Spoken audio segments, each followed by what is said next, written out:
on the pulpit is your freedom. It's your only chance to make it clear. Just open the lockbox and come alive.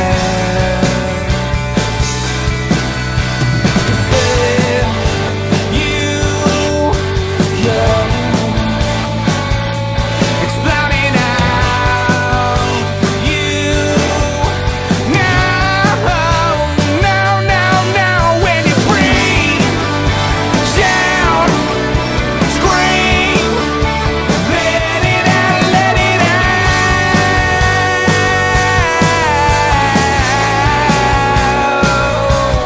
let it out,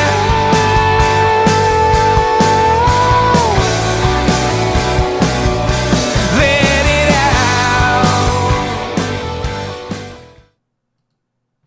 What's up, guys? It's Saturday, July 17th, 2021. And this week, I have Anthony Welti joining the FritzCast. Anthony joins the podcast to talk about his Liberty tour that is coming up and exactly what he's doing. Anthony is a former candidate from the state of Washington, and now he is going around the country. He's going to go from Washington to Florida. That's corner to corner. If you weren't getting that vibe, cornered Washington's over here on the west side, Florida's down here on the east side. He's gonna line down. Anthony's going around and he's imparting whatever he can, knowledge, resources, fundraising capabilities to candidates, to libertarian candidates, liberty candidates, and it's a really cool discussion that we have, a little bit about his history and his walk to libertarianism, which as of late has been a primary focus when I get guests on to talk about how they got into libertarianism. I think it's a very important thing, and I'm actually thinking about doing a new episode in the coming weeks where I talk about that and my evolution, because we're at 2021 now, and I started this program back in 2015, and there's been a lot of evolution between then and now.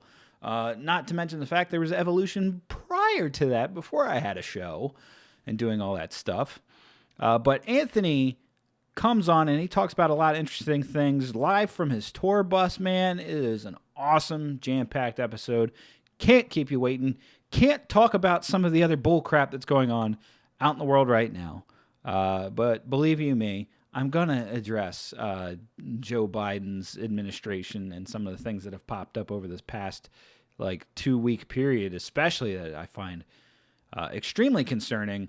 But I want to be able to do that focused on those topics, not mixing it and matching it with interviews, which I think interviews are important. I think interviews are extremely important.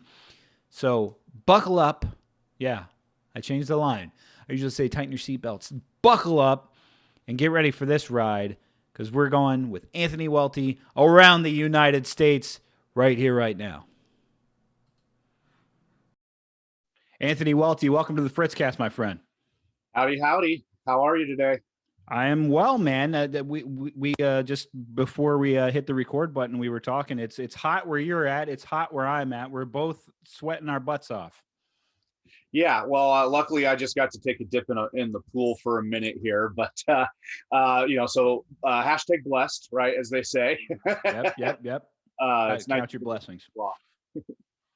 Right. So, tell me a little bit about you, Anthony. What's your backstory here? What before we get into even what you're doing, what's your background? What's some of the experiences you've had? How long have you been in the libertarian movement? Have you always been a libertarian? Was it a walk to libertarianism? Tell me all about that. Yeah, well, unlike, huge swaths of people, I didn't come into the liberty movement through Ron Paul. You can thank Obama for that, actually, directly. Obama made me libertarian. So, wow.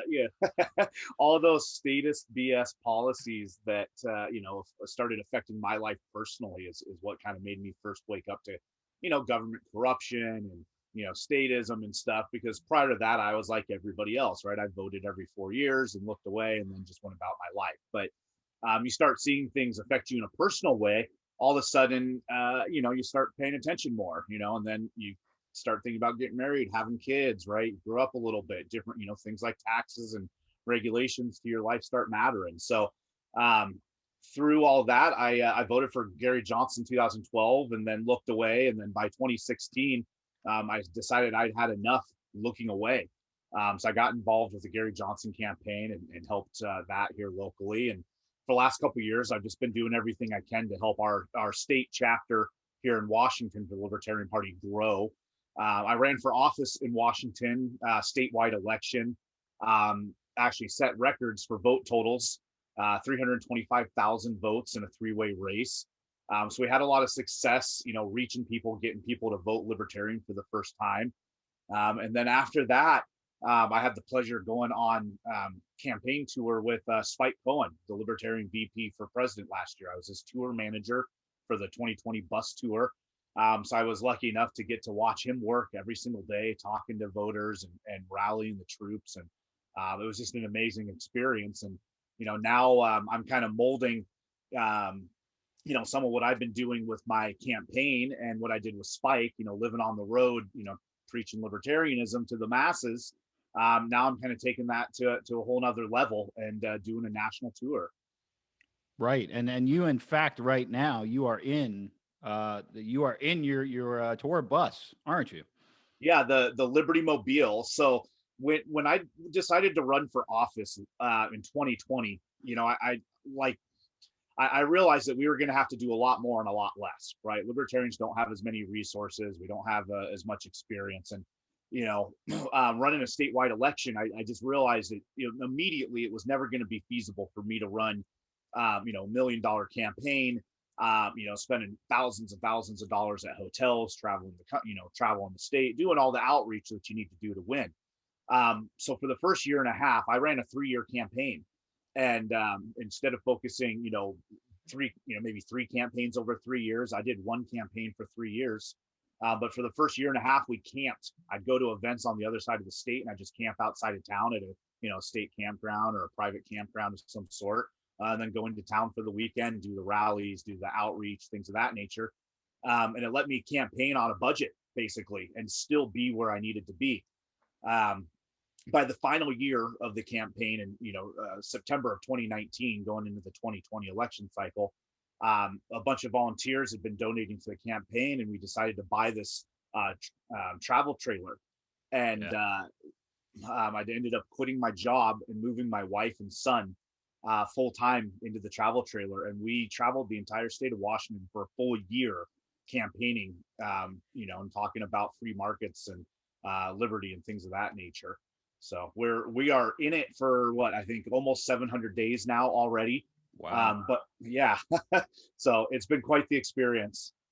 Wow. Yeah. No. And that's something that that speaks to knowing where you are at locally, because and this is fascinating to me because I've always lived in Delaware, and Delaware is such a small state. If I was running a campaign statewide, I could pretty much just drive anywhere in the state. It's about it, if I'm at the very tippy top, it's about 2 hours to get to the bottom. Doing it over the state of like Washington, just massive. I think there's like 300 Delawares in there. Yeah, but 295. Yeah. But I could see where I think it's actually ingenious that you went the route of getting a trailer and being able to just, hey, I'm going to hit on the road. I'm going to go to this city this weekend, this city next weekend, this big event, 3 weeks from now. Just being able to pick up and go. I'm sure that was helpful, and it helped cut out, trying to schedule hotels and paying for all that as well. I mean, as you said, libertarians are working with limited resources. You kind of bypass needing a ton of them just by getting a tour bus. Yeah, tour buses aren't uncommon in politics, but as somebody that hates money in politics, I always look at those and it's like, is it really necessary, right? Could you have done it differently or, in a different fashion? And I'm pretty frugal. And that was one of my complaints about government, right? Take the pragmatic approach to things is, government should spend less money, right? Let's you and I have to work on a budget. So I took that to heart in my campaign, and I actually talked about it. I talked about the financial laws regarding running a campaign. I talked about how much politicians get paid, what their per diems are, how much they're fundraising, where the money's coming from. And then what I did was I published receipts. If I spent $65 on a campground for a weekend, I'd publish a receipt showing what I paid. And then I was publishing hotels.com, what the, median price range was for the hotel in that area. And what it really turned out to be is on what would be, 1 or 2 days at a hotel, I could do a full week in a trailer. And it has really helped reduce cost and let me do more on less. And at the same time, it's allowed me to create a liberty for myself, to give more to the party, going forward. Now that the campaign's over, I didn't go back to my job, right? I quit my job, and I decided afterwards that I wanted to continue to focus on liberty. I see a very important push right now that I wanted to, lean into to try to help retain our liberties through all these lockdowns and, vaccine passports and, all this different stuff going on right now. I decided, my family decided we weren't going back to a day job. My wife works a day job. She's the sugar mama that helps, keep makes it so I don't have to make much money. But now what we're doing is traveling the country, and instead of talking about libertarian ideas on a, from a campaign standpoint, what I'm trying to do is help other candidates learn how to be successful in their campaign, because being a candidate and being a libertarian are two entirely different things. And Absolutely. running a campaign is different than being a candidate, right? So helping people get from point A to point Z. So even the most, principled or pragmatic libertarian that has great ideas, has the heart for liberty, has the desire to bring peace to everybody's life, to actually help them run their campaigns, because that is an entirely different animal. And living through it myself, and fighting through it, I was able to have a lot of trial and error. And really what I want to do is just, help everybody's learning curve increase a little bit, take out a little pain and suffering, and really just help encourage and inspire people to do a little more, to work a little more for this movement. That's actually one of the things I really liked after I learned about you, that you're coming out and that you're doing this, because one of my biggest complaints, I guess, as for the Libertarian Party in general as a whole, is that it seems like there's like these different schools of thought on candidates and what they're supposed to do and how they're supposed to do it. I feel like the party should be providing as much resources they can for candidates, but it seems to me that in practice of that, that doesn't happen. Finances, training, how to build a good candidate. Like you get these two schools of thought that one of them I really hate, the one where it just says, find anybody and everybody that we can to get them to run for everything, versus no, let's get some good quality people. Let's target specific races. Can you speak to any of that? Like, do you think that there's this problem in libertarianism where it's just we're trying to flood it with too much rather than break it down, focus on key things? So I'm going to come in the middle of this, and this is where I end up. I've always been devil's advocate since I was a kid. I think it's one of the things that actually allowed me to quickly turn into a libertarian once I learned, how bad just basic policy is. But so for me, I'm a there is no one right way idea when it comes to doing this, and for a handful of reasons. One, if there was, we probably would have already found it, and it would have already worked, and we wouldn't be in this situation. But two is from personal experience. In my career, one of the things I've done is worked in a call center, right? And one of the things I learned as a call center worker and then corporate trainer for banks and call centers was understanding that not everybody communicates the same way. And so even from a messaging standpoint, I have a really strong desire to use both radical and pragmatic messaging, and run flood the ballot type races, and run localize heavy your resources all in one. I think there can be good done from all of it. The most important thing, though, that I believe that we need to do is with any of those methods is to have a very thought out goal and intention, because if you're doing it just for XYZ and you don't even really know what XYZ is, you're not going to be as prosperous within that arena that you otherwise could be. So if you want to run a localized, all your resources in one candidate, make sure you know what your goals are. Make sure you know what your intentions are.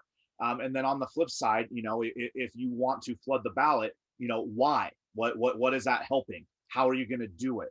And if you can come up with good answers to those and drive your action plan based on those goals and those intentions, I think you can find a lot of prosperity in it. So, a couple things come to mind right now. I've heard recently there's a bit of a movement to run sheriff's candidates around the country. And it's like, well, that sounds kind of cool.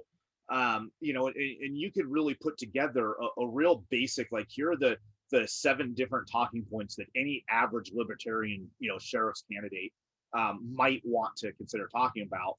And you could run a whole, national effort where you've got 100 different people all working together around the country and say, all right, we're all running on the same type of message because we want to spread it from Washington to Florida to Texas to New York and everywhere in between.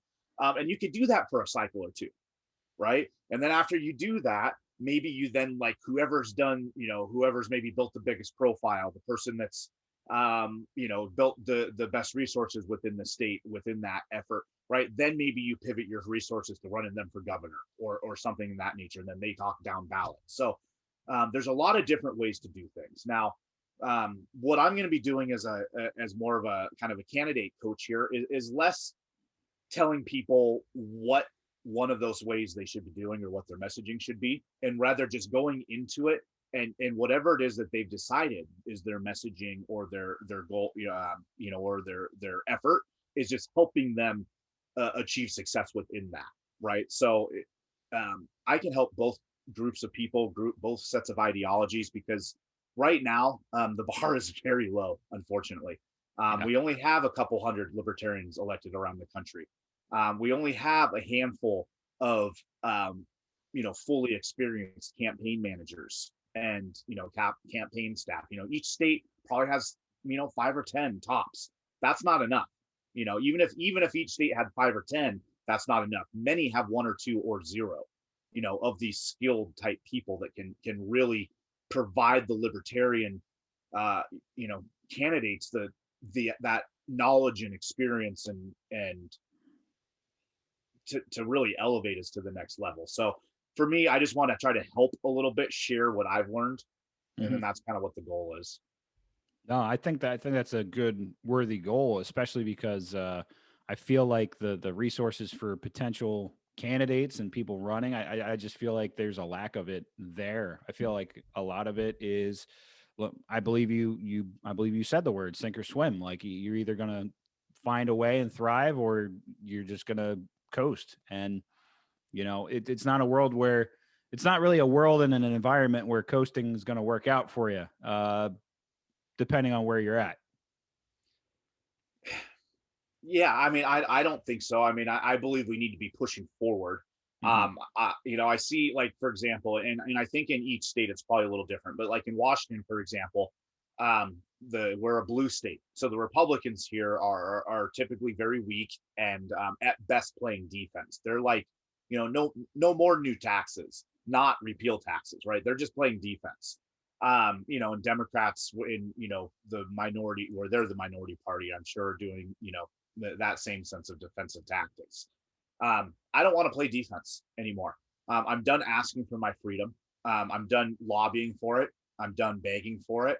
I'm done, being letting our party be a laughing stock, not even righteously, because a lot of people just laugh at us because they're ignorant, but also because we've not accomplished as much as maybe many of us would hope, right? So I want to help us push forward, and I want to be taking strong, bold strides every single day to say no more to what the heck's going on right now with these lockdowns. And I'm going to do everything in my power to help other candidates do that. Because ultimately, if we continue to spin our wheels in the mud and win an election here or win an election there, take these small incremental gains, right? We might get a handful of incremental gains every few years, but let's be honest, we're losing more ground on an annual basis than we're gaining when it comes to freedom. So while some of our fundraising numbers are up, some of our elected official numbers are up, you know, in large part, our liberty is losing ground massively. So I want to empower as many people like yourself and candidates and state affiliates to grow and to do more and to do more and do more. And I know that's what they want as well, right? So I'm basically here to say I'm here to help. I don't care what it is you need help with, right? I have a set of skills that I believe I should focus my time on. I don't care though, if you need help with something, I'm here to help, right? Because that's ultimately what we need to do right now with this party, I believe, is just help one another push forward in a strong way, because what's happening right now is not okay. There's too many people being harmed by government, too many lives being destroyed, and worse. No, I would absolutely agree with that. And to that point, is there like maybe a top 3 focus that you have in mind when it comes to this? I mean, I know a lot of people. It's a lot of people have at least one shared one, and at the forefront right now, it's still coronavirus and lockdowns and government response to that. But it's branching out further now with some other things that are in play. What are your top 3? Well, one thing that I've been thinking a lot of is the business licensing. And that's not a topic that is usually sexy, right? It's not always been the forefront, but after COVID, all of a sudden, it's a very relevant topic, and libertarians can win on it. And it's a localized thing, so city council people can talk about it, right? So I could tell you, drug war and the Fed, right, all that typical stuff. But right, if we take it down to more of a local level, things like business licensing right now, a candidate can very well say to somebody that asks them, it's like, hey, did you support the lockdowns because it really hurt my business? You could say, no, I don't support the lockdowns. And for that matter, I want to abolish the business license that gave the government the power to lock you down in the first place. So that's a big one. Medical freedom, I think, is on the forefront of issues right now around the world. France is damn near saying you can't grocery shop unless you're vaccinated. They're saying you can't work in a hospital unless you're vaccinated for COVID. They're saying you can't, you can't. Gerardo Rivera just the other day here in an interview said that you shouldn't be able to work if you're not vaccinated. So and then government intervening in the whole thing, at everything from medical requirements for, education and things of that nature. I think that absolutely is a topic right now where we can win.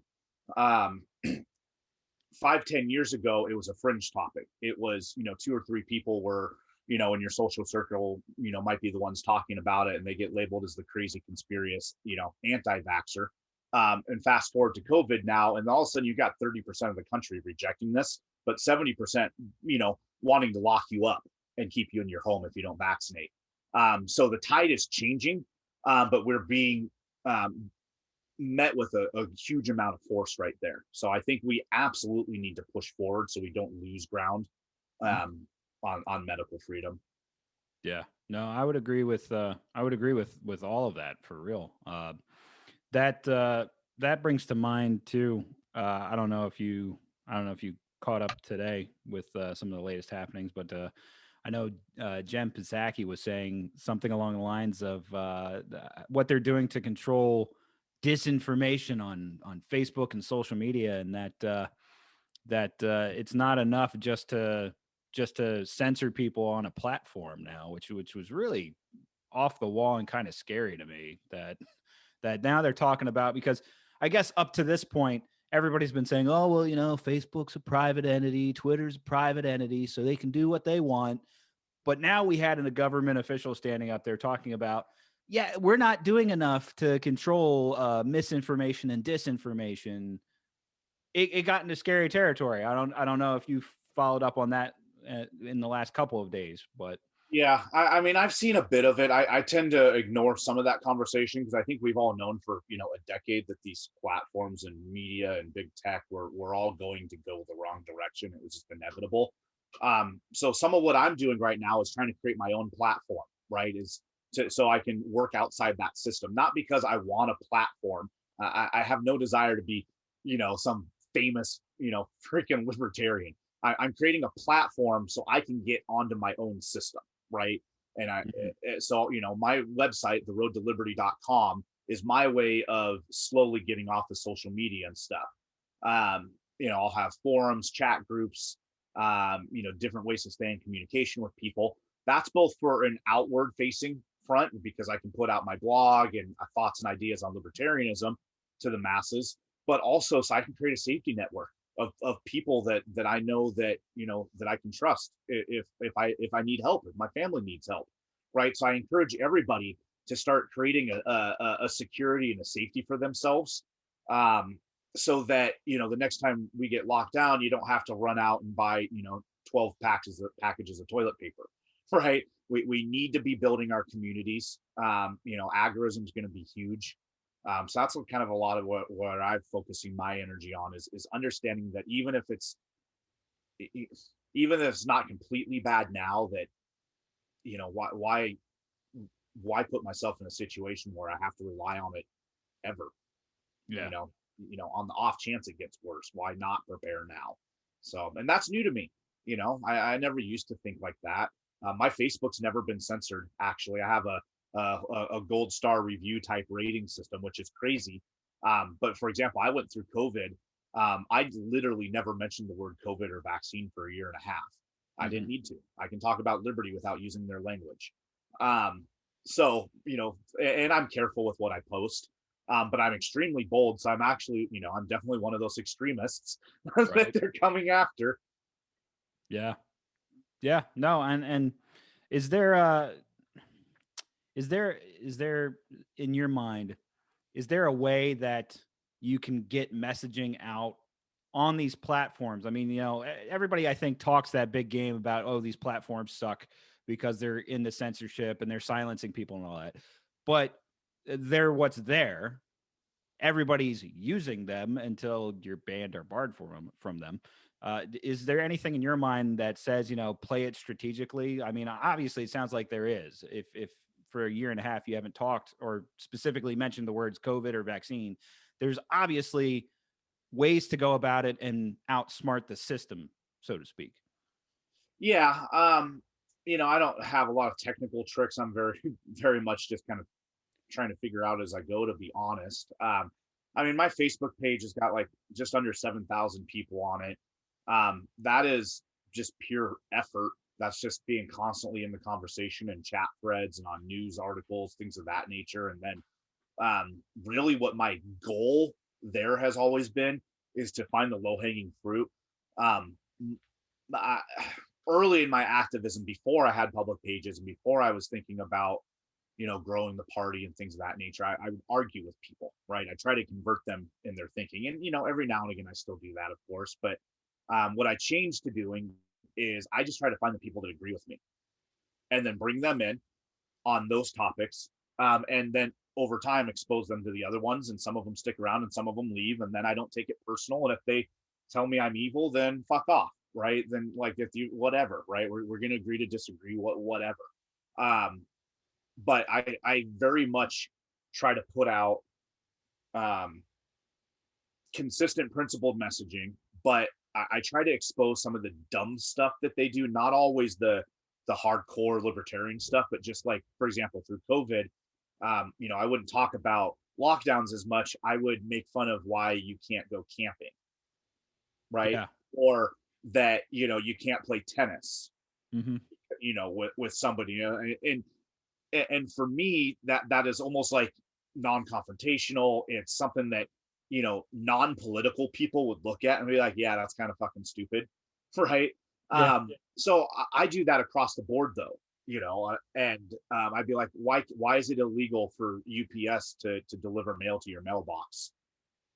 What your locked mailbox, they can only leave it on your porch where it can get stolen. Yeah. And that's not political in the sense that you and I might usually talk to people. So little things like that have given me success. But I mean, in all honesty, it's gotten so, shadow banny, and, the algorithms work the way they do that, when my platform had, a sixth as the number of followers as it did. I was getting 250,000 hits pretty regularly, every month or two. Now, with 6 times as many people, I get, basically none. I get 10, 20,000, 30,000. So, and you would think they would have ramped up together, but they just did this. So that's why I'm trying to get, I don't care to rely on them anymore. I cut out mainstream media because I gave up on them, so I listen to more podcasts and stuff. And it's kind of the same thing with social media. Is like, I'm kind of done playing their games. I'm done even caring. Right. It's not so much the market, free market. And I'm like, oh, I'm boycotting. It's just that I can do something different and probably be more successful at it. Yeah. So, just seeing the chess move. Well, not only doing something different on that front, because I'm big on social media, but I can see the writing on the wall with it. I can see how things are going that way. You are in a mobile home touring the country. What exactly is going on with the tour? What areas are you hitting up, and what are some of the things that you're doing?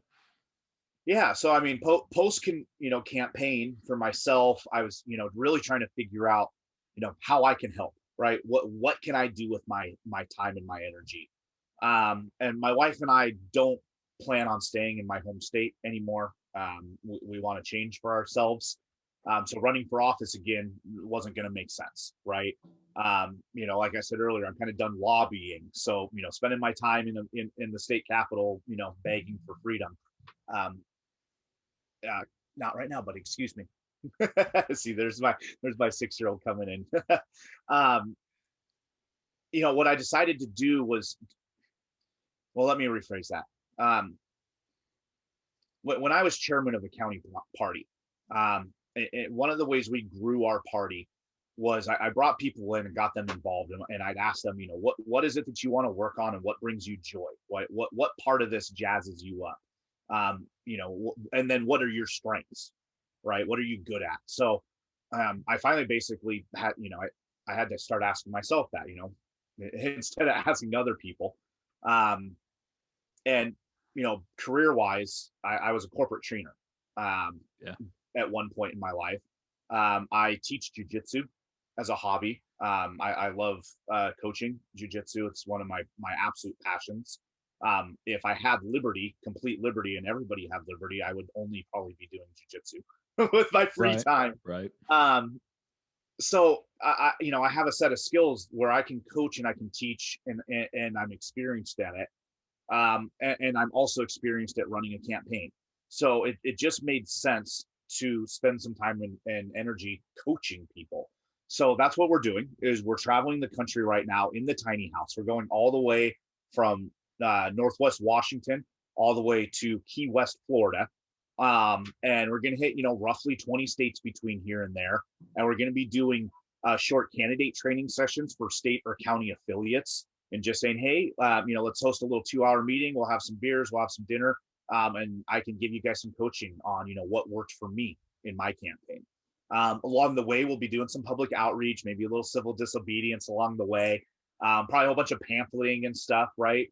For example, I'm going to Yellowstone along the way. My wife and I need to take a couple of days off and have some family time with my kid. But I'm going to bring some pamphlets with, right? And I'm going to hand out some libertarian pamphlets in the parking lot one day, which is illegal, right? So I'm going to go exercise my free speech and hand out some pamphlets to talk about libertarianism and free speech. I'll take an hour or two and do that one day. And then, we'll go, do the family stuff. And then we'll move on to the next stop where I get to do another candidate training. So that's what we're going to be doing for the tour all the way across the country. And then along the way, we'll be finding candidates that actually are, about to be running for office. And I'm going to start volunteering my time to as many candidates as I can. I'm thinking about 15 to 20 in a year is about what I think I can manage. And we're putting together essentially a mentoring package. So from point A to point Z, they have an experienced campaign person to help walk them through their campaign. That's not with the goal of telling them what to say or how to say it or how to run their campaign, but to help them figure out what it is they want to say and how they want to say it and how they want to run that campaign, and just teach them how to put the puzzle together a little bit. We'll also be teaching their staff, right? If they bring on a campaign manager who maybe has never run a campaign before, I can become a resource for that campaign manager. We'll be doing training sessions with their volunteers, role playing to teach them how to do door knocking and phone baking, right? Some people don't, they're comfortable talking about libertarianism, but they're not necessarily comfortable cold calling or, knocking on somebody's door. So putting people in a position where they've done some role playing and they've practiced rebuttals and such will give them hopefully confidence to go out and to do it in real life. I enjoy doing that type of teaching and coaching. And then most importantly, or equally as importantly, is there's going to be a fundraising component on it. Through my time in the Libertarian Party, I've raised over $120,000 for different, campaigns, my own campaign, the state party, and so forth. Joe and Spike last year. I'm not afraid to get on the phone for a candidate and make dials for a couple hours and help raise them money. So my goal is to raise each of those 15 or 20 candidates to help raise them 500 or $1,000. And I can only do so much, right, for each candidate. So it's really trying to kind of, spread the love a little bit and help as many as I can, as opposed to, picking, whoever the next Larry Sharp is and be like, hey, let me go work for you, right, and focus all my time on you. So it's really exciting. You can follow it at the roadtoliberty.com. Lots of information on there, and of course the links to the social media wise. I haven't before I delete them. Yeah, right. Well, so what inspired you to do that? Is it just because as a party in general, there's just a lack of resources in that department, and a lot of it is just for candidates. A lot of it is just sink or swim. There's not really a mentor or somebody there to guide things. It's seeing it's a handful of things. It's seeing what Democrats and Republicans do to win, seeing what I don't like about those things and how to change it and make it better, right? Make it healthier, how to adapt the few things that we should take from them and adapt it to our needs. And one of those things is just there's campaign consultants, there's campaign staff, there's experienced campaign managers that are for hire that will help run a campaign. And as much as I hate the professional nature of politics, because I actually think politics is not respectable, but the fact of the matter is running a campaign is it takes a lot of professional skills if you want to do it effectively and successfully. Sure, you can win some races here or there, by happenstance, but so I want to provide some tools to people so that they don't feel alone. A lot of libertarians, especially rural areas, there's only a handful of people, right? There might not be a lot of support. I was blessed to be running a statewide campaign, so I could, pull resources from all over the state. But if you're running for just a small city council race in, the middle of the state, there might be no libertarians. So let me be one for you, right? That's what I want to do is I want to have that service heart for this party.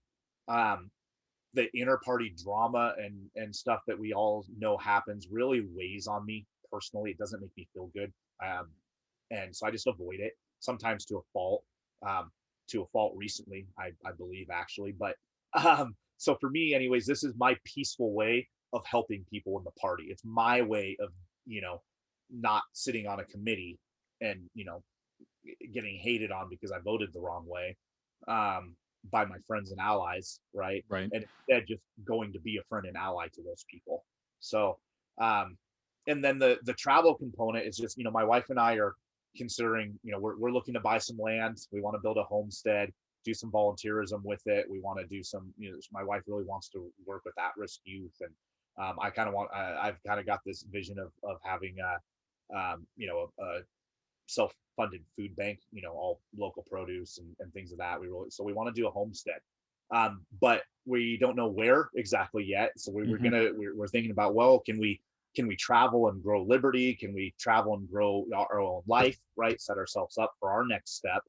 And this is just a perfect marriage for my family. I get to homeschool my 6-year-old on the road.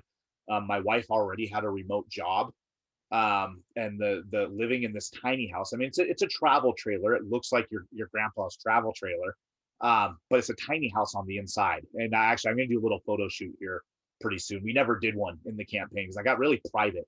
I don't talk about my kid much publicly. But I'm getting to a point to where I'm kind of ready to share my inner family a little bit more. Right. So we're going to do a little photo shoot and show people like this is our home, right? And we're just taking it with us, and I get to work from anywhere. And if you're a libertarian that needs help, I want to be able to come out and help you. So, that's what we're doing for at least the next couple of years before we decide where we want to buy land and, save up a little money and all that good stuff. No, I totally dig it. And I can speak to a little bit of the homesteading stuff because my wife got me into that a couple of years ago, and where we were at the time wasn't ideal for it. And now I'm on an acre and some change of land, and we're starting it. We, chickens and gardening and all that stuff. Dude. Well, yeah. I need to start getting into some libertarian podcasting on that stuff. And my wife does a little bit. That was really her kind of thing. Right. I was like can I just have a, 2.5 bedroom house and, or and quarter acre. Right. But now that I'm, essentially an anarchist that wants to, create a safety for my family, I'm like, all right, I want to live off grid as best as I can, collect some rainwater. Yeah. Which is highly illegal in places. Yeah, ridiculous. But yeah, I mean, we'll see where things take us. For now, I've learned a lot through my 5 or 6 years in the party. I've had a moderate amount of success, and I just want to pass on those lessons as best I can, and create some friends and some allies along the way. So. We've got a map up on the website, theroadtoliberty.com, that kind of shows where our tentative trip is from Washington to Florida. So that may change a little bit as events pop up and there's need, but there's contact me buttons on there to reach out if you're a candidate that needs help, or you want to bring me into your county meeting or something, whether it's a remote meeting or an in-person meeting. I'll see if I can make it happen to come out and to talk to your, to folks and, show how I was able to, get, hundreds of thousands of votes and, get, major, media endorsements and, win debates and things of that nature. Yeah. Yeah. And when I was looking over your information for that too, for your tour, what are you're not charging anybody for any of this, are you? No, and it's a couple things. So again, what do I hate about politics is I hate the that professional campaign manager that's running the Joe Biden campaign, right? It's just that greasy feeling. And I was like, I don't like that end of it. So and I wanted to really take a volunteerism approach to it and still keep the activism heart to things. So that's part of it. The other part of it is most of our candidates can't afford that stuff, right? Yeah. So even if I do understand that, we need libertarian paid campaign managers, right? And we need thousands of them, and I think we can do it in a healthier way than the Republicans and Democrats do. The fact is, right now they don't have the money for it. So we're doing it for free, to just share what we know. I don't own thought. And I don't want to own this experience. I want to share it with everybody. So, and how we're funding it on the back end is we're just crowdsourcing it. There's folks that, will give 20 or 30 bucks a month, to help, a whole bunch of candidates over the country. There's other folks that will sponsor a candidate. How I've been promoting it to a certain extent is if there's a particular candidate that you want to see be successful, a $500 donation would cover a whole 6 months worth of weekly, assistance, right? Weekly coaching calls and stuff. I've got to, crowdsource a little bit. I have to put a little bit of money in there to help pay for the trailer and, pay for gas and, make sure my wife isn't, carrying everything about this family financially. But we can crowdsource it, and it's just, people helping people. What's really cool about it too is because I'm working in a volunteer capacity, I don't need a 1099. I don't need a business license. And because it's all donation based, I'm not a nonprofit. I'm not a PAC. I'm not a business that you're paying for a service. It's all tax free, just like the libertarian tip idea, because it's all gift. So I get to do this and not have to let the government into the conversation in any capacity. And I feel really empowered in that way. Again, going through the lockdowns, for example, I said earlier, I love jujitsu. My passion is, homestead, and I want to open a jujitsu academy. I've had buddies all over this country that damn near lost their gyms, and some of them I think did lose their gyms through the lockdowns because you couldn't go touch anybody for a year and a half, right? And for me, thinking about starting even a nonprofit jujitsu academy in a small town somewhere, I can't risk, tens of thousands of dollars and, years of my work on the government coming in and saying, no, you got to shut your doors. Right. So understanding the reality that it could happen, and then it did happen, and realizing that I don't ever want to put myself in a position to be abused, is really making me think outside the box. And that's where some of the funding mechanism comes to this as well. Yeah, no, I totally dig it, because that's actually a libertarian going around living the libertarian principles and trying to spread them as best as you can. I totally dig that. That is awesome, man. Well, I am truly trying to do this in as most of a non-profit way as possible. Right now, I'm a capitalist. I understand that. I also understand the word non-profit is just a tax word, right? Yeah. Every nonprofit has paid employees. I want to. My wife and I, we're very focused on financial freedom. We want to live on as little as possible, create what we can for ourselves, so that we're not reliant on having to, show a vaccine passport to go into the grocery store, right? We don't want to be put in a position where a bank can foreclose on us and take our money. So we're trying to live on as little as possible. So even like this trailer, I've already paid off the membership. Our camping membership was like $7,000. For the year of my campaign, the campaign was paying $150 a month for that, instead of $150 a night for a hotel. But after the campaign, I had $5,000 left on the bill. So we took some of those Trump bucks and Biden bucks. We paid off the loan. So now my monthly overhead is like $50 or $60 a month right now when it comes to lodging. As we travel, it's going to get a little more expensive because I've got to pay for some campsites along the way. But I can, by lowering my overhead cost, it means that I don't have to work a 9-to-5 job for somebody else. Yeah. It means that my wife doesn't have to work overtime and homeschool my kid so I can do this Liberty stuff. By lowering our overhead cost, it lets us spend as much family time as possible, homeschooling my kid, not relying on the state and the indoctrination, and to work for, as literally less than minimum wage, in a donation capacity, for libertarians all over the country. And I think it's creating a liberty for my family that is very empowering. I think we're a lot safer now because of it. Sadly, through this COVID stuff, because we're living on the road and we're kind of free, so to speak, we were impacted, but not like other people.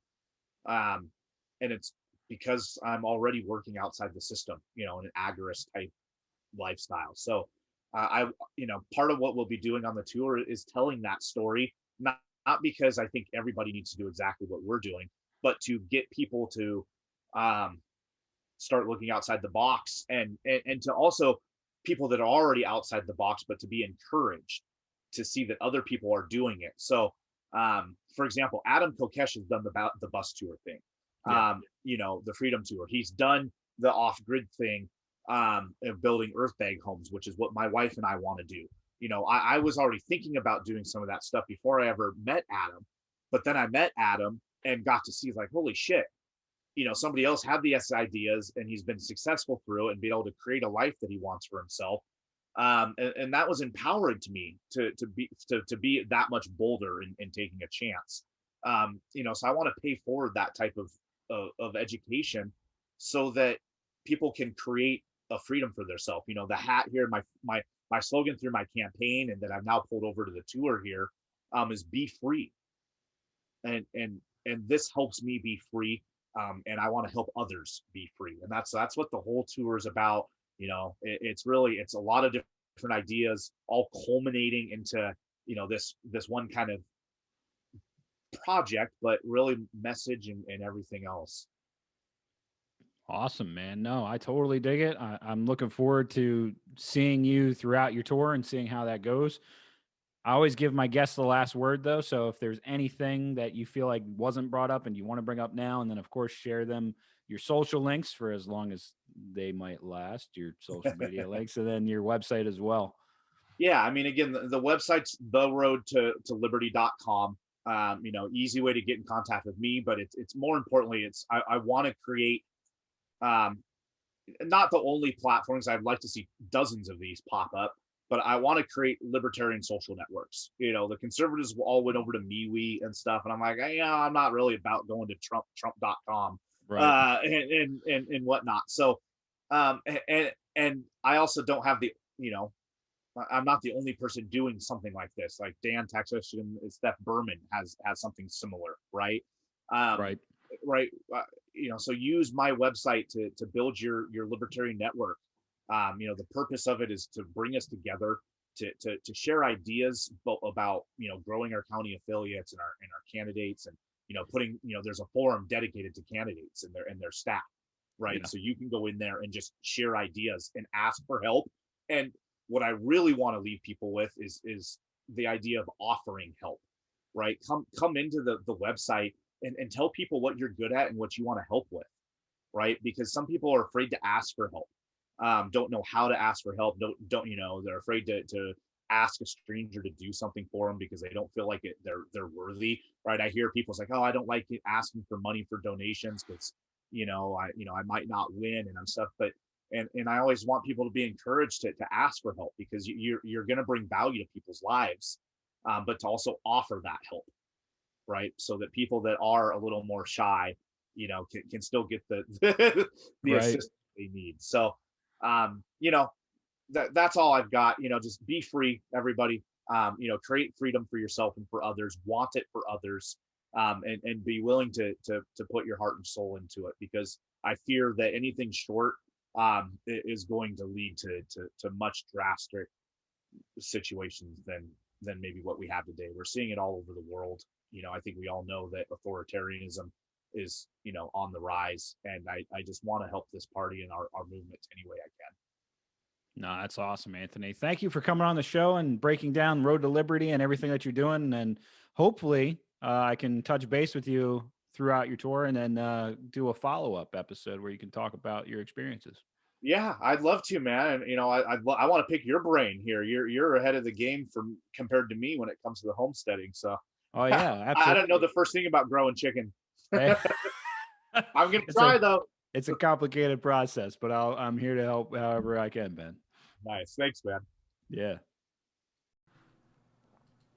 All right, guys, that was Anthony Welti, and I hope that you clicked on his links and followed him on social media for as long as he's going to be on social media. But I kind of agree with him. I kind of think social media is killing us all. Something that Joe Biden said to the press when he was asked a question, but I don't understand the context of the question or why he thinks Facebook is killing people. But for some reason, he didn't say stop. That wasn't his response. His response was just that they're killing him, man. That's what he said. He said that verbatim. So I don't get it. I don't know.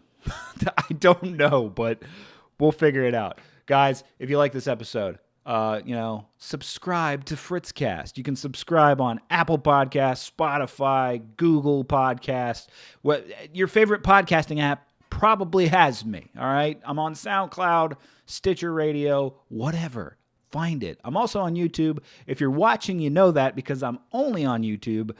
Yes, I'm looking at expanding to things like Odyssey and things like that, but those are baby steps for me because this is one-man show. I don't have somebody to, do all the stuff for me, and I'm doing this on top of homesteading, working full-time job, being a father, and a husband. Sometimes not a very good one, but I'm trying to be better for my wife. Thank God she puts up with my bullcrap and lets me do things like this. But that's going to do it for me. Remember, you can follow me, facebook.com/thefritzcast, on Twitter @FritzQS, and fritzcast.webnode.com, the website. I'm working on some things because I'm getting ready to post another dad blog because I've been severely bad at posting dad blogs, so I need to do a new one. But this one's going to be a bit longer and a little more focused and heartfelt, if you will. And some other things, too. I haven't blogged on some of the topics. There's a lot going on. My God. But between the next time that you see, hear, or whatever from me, between now and then, remember, I love you. Share this with a buddy, friend, whatever. Leave your comments and your questions. And if you need to reach out to me, fritzcastpodcast@gmail.com. People have been reaching out to me. A Republican running for governor in the California recall election reached out to me. What? Okay. Might be a guest coming up. So between now and then, guys, remember, I love you. And I'll see you next week.